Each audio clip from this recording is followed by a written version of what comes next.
Hello guys, welcome to another video. Today I've got some standing start sprints, but first breakfast I'm going to make some porridge, my absolute classic blueberries, Nutella and coconut. I'll see you in a second.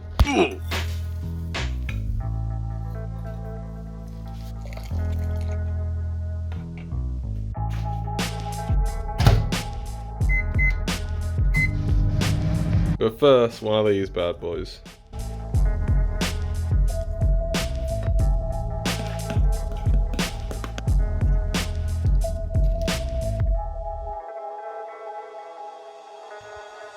Desiccated coconut.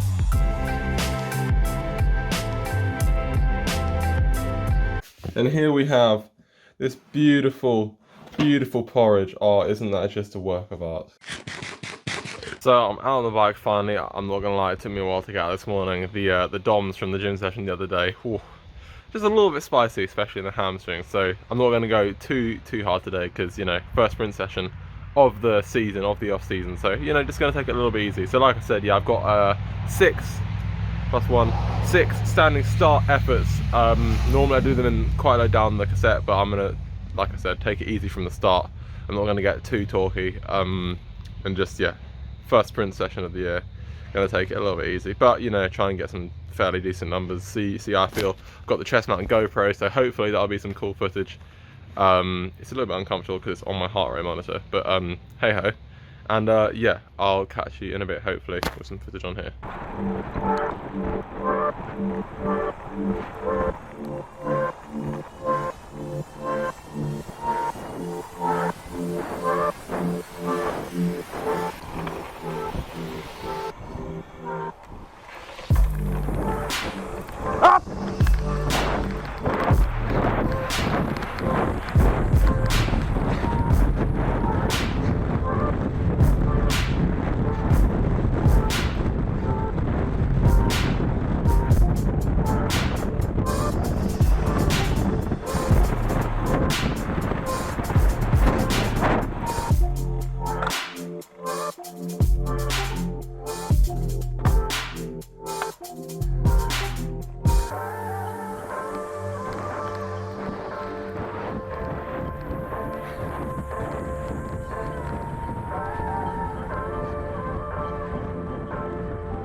So this is the road I've been doing my sprints down. A beautifully straight road.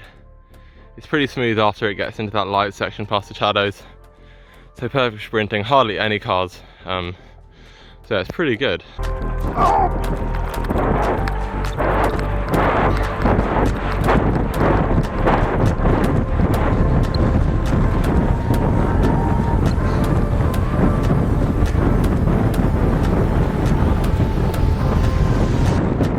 So I've just done my last sprint, only 6, crazy, 6 efforts. 6 after 15, 90 seconds worth of effort. And I'm bloody rambled, mate. Like it's been like 5 minutes since the last one and I'm still panting like a dog. Honestly, it's been a while since I've done that session and like my whole body aches. I'm gonna have a nap when I get back. Such a good nap. Oh, my arms, my core, my leg, it all just hurts so much. Good news though, good news. I got to 1570 for my max power, which for a first session of winter, legs full of DOMs, is pretty bloody. I'll take that, you know, I'll take that on a standing start as well, because you know, like when you're sprinting from speed, I find I usually get quite a bit more power, just, you know, cadence and all that. So yeah, standing start, DOMs, start of winter, 1570. I'll take that. I reckon next year, mark my words, 1800 boys. A consistent 1800, not a, I saw 1800 on my Garmin screen once, so I'm gonna say that's the one, because that's, no, we don't accept that. A consistent, you know, few data points over 1800, yeah, that's the target. And I reckon I can get that. There's a car gone, but I can hardly hold my phone up, so I'm gonna have to see you guys when I get home, because also, I don't know what I was thinking with the 100 grams of oats this morning. Like, it's just my default, but having that volume of breakfast, doing standing starts, oh my god, That was a foolish decision. Foolishness. Even I waited like 2 hours for it to digest, and my stomach is still like, you know, the oats are creeping back up, and that's not what you want. So yeah, anyway, I'm gonna start riding now because I'm still a bit dizzy. That's how you know it was a good max effort. Anyway, see you later.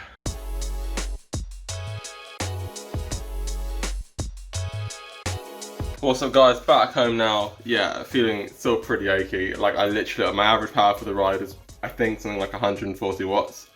After each sprint I was probably doing like 80 watts for the lap until the next one. And then yeah, home, whew, I was struggling to go up a hill. Like honestly, I was thinking about getting off and walking. Like, yeah, I could have called the Uber. That would have been the last resort. But anyway, I'm back home now. I made it. It's all good. Just one more ride tomorrow, some hill reps, and then a tasty rest day after 5 days on. So all good. Anyway, I've got something pretty cool to announce. Yesterday, or a couple of days ago, it finally arrived. Got a video out on my Instagram. Bravo 6, going dark.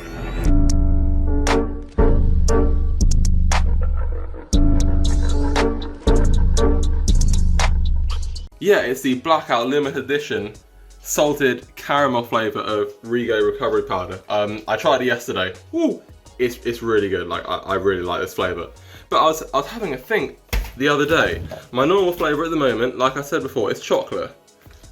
What happens if I mix chocolate and caramel?